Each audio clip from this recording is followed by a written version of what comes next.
This is not breaking news. This is not a scandal. This is not about one person. This is about something quieter than that and more dangerous. Because while attention is pulled towards speeches and statements and surface-level conflict, an older rule is failing underneath it all. The rule that says power must be visible to be restrained, that force must be acknowledged to be controlled. That rule is breaking, not loudly, not all at once, but piece by piece, in places most people never look, through events that arrive without explanations and disappear without answers. If you feel like the world has started to move faster, but clarity has slowed down, that's not an accident. That's the system doing something new. Stay with me. Because what looks like coincidence right now is actually structure. And once you see it, you can't unsee where this is heading. And that matters more than you think, especially if you want to understand what comes next. What actually controls this system now is not ideology, not leadership, not even military strength in the traditional sense. It's deniability. Power has learned how to move without fingerprints, without flags, without signatures. What matters now is not who acts, but who can act without being named, who can apply force without triggering a response, who can disrupt without admitting disruption ever happened. That is the shift. Because once force becomes plausibly deniable, accountability dissolves. Escalation no longer follows rules. Deterrence stops working the way we were taught it does. And the most important decisions stop happening in public view. They migrate into logistics routes, shipping manifests, unmarked vessels, quiet corridors of trade and transport. This isn't about conflict you can see. It's about the infrastructure beneath conflict.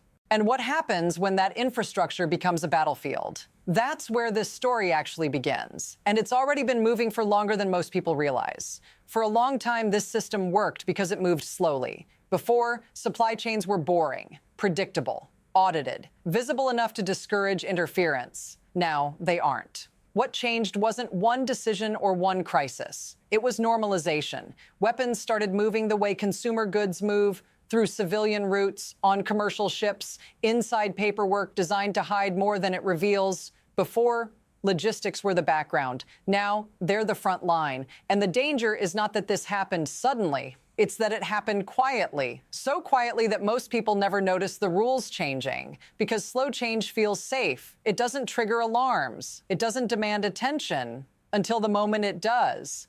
And when that moment comes, there's no obvious starting point to rewind to, no single decision to reverse, just a system already in motion. That's why the next event matters, not for what it is, but for what it signals. And that signal is easy to miss if you're not looking for it. The Iranian cargo ship Rona, sailing across the Caspian Sea, sank unexpectedly. That much we know for sure. But everything else is uncertainty. Was it sabotage, a mechanical failure, a bomb?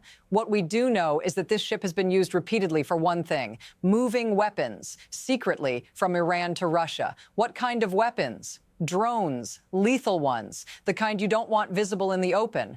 And now that ship, along with whatever cargo it was carrying, is at the bottom of the Caspian Sea. But here's what's crucial. This sinking is not an isolated event. It's part of a broader system.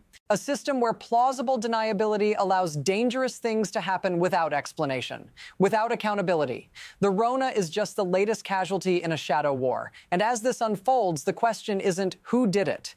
It's what happens when this becomes the norm. Stay tuned. So, how does it work? It's simpler than you think. The system thrives on complexity, layers of obfuscation, misdirection, documents that say one thing while reality looks entirely different. The cargo that was on the Rona wasn't labeled clearly. It didn't have to be. It was just part of a much larger network moving weapons under the radar to Russia, to a war that's already destabilizing Europe. Who benefits? Russia gets its drones, Iran gets its leverage, and the rest of the world, they get to keep pretending they're not part of the game. Who absorbs the damage? The civilians, caught in the crossfire of a conflict that no one can openly acknowledge. The soldiers who don't understand why their targets seem to keep changing, and the global stability that crumbles, little by little, without anyone pointing at the cracks.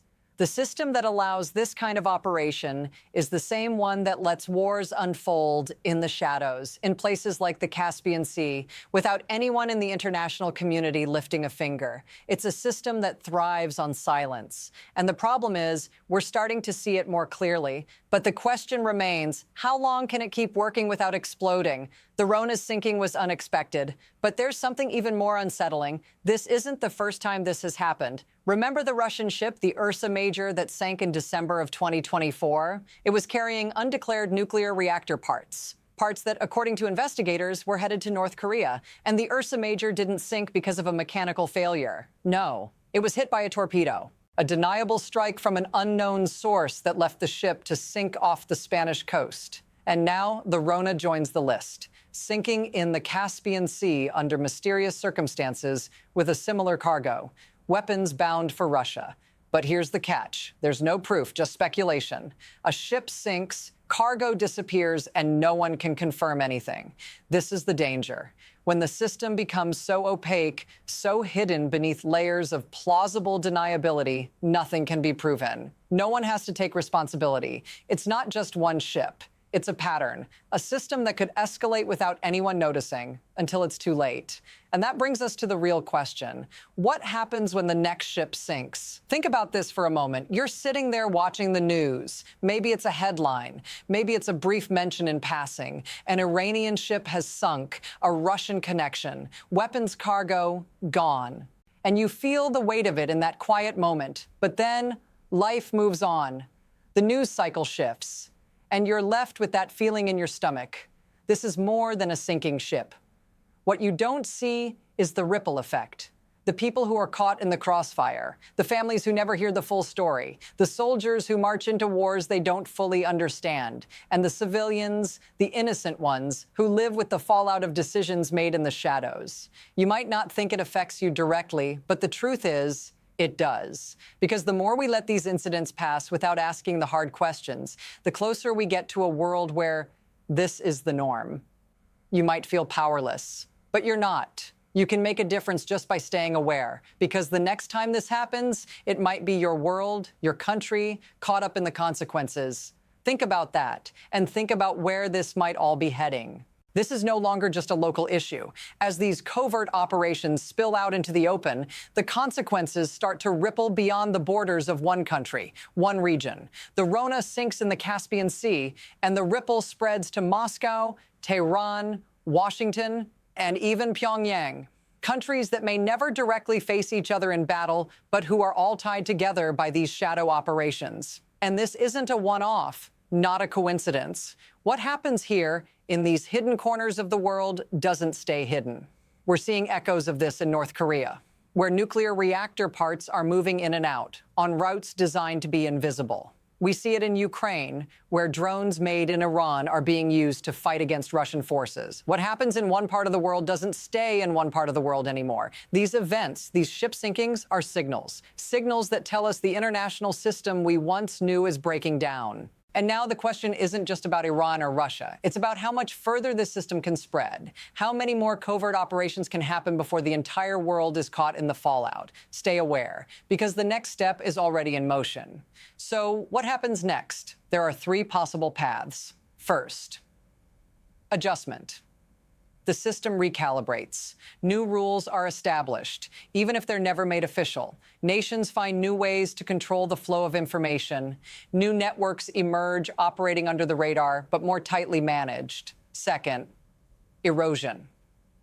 The system continues to fray, tensions mount, incidents like the sinking of ships become more frequent, harder to hide and harder to deny. No one takes responsibility, but the impact grows. And eventually, the lack of accountability leads to a breakdown in trust, in alliances, in the structure that held everything together. And then there's the third path: rupture. A point where the system collapses, a sudden irreversible event that escalates out of control. Maybe it's a confrontation that no one saw coming, or maybe it's a culmination of small, untraceable actions that finally tear the fabric apart. But here's the thing. We don't know which path we're on yet. Not for sure. Not yet. What we do know is that the system we've relied on is no longer predictable. And that makes all the difference. There's no neat conclusion here. No comforting answers. No one to blame. At least not directly. What we're watching unfold is a shift in the very fabric of global order. And we're still too close to it to know how this will play out. Will we adjust to a new kind of power, one that doesn't announce itself but works in the shadows? Will we see the erosion of what we've relied on, a slow unraveling that finally becomes too big to ignore? Or will we experience a rupture, an explosive end to the old rules? We don't know, but it's already happening. And if we don't start paying attention now, the next time a ship sinks, it might be too late to stop what comes after. Keep watching, stay aware, because this is just the beginning. Thank you for staying with me. If you want to dig deeper into what's really happening behind the scenes, you know where to find me. I'll see you next time.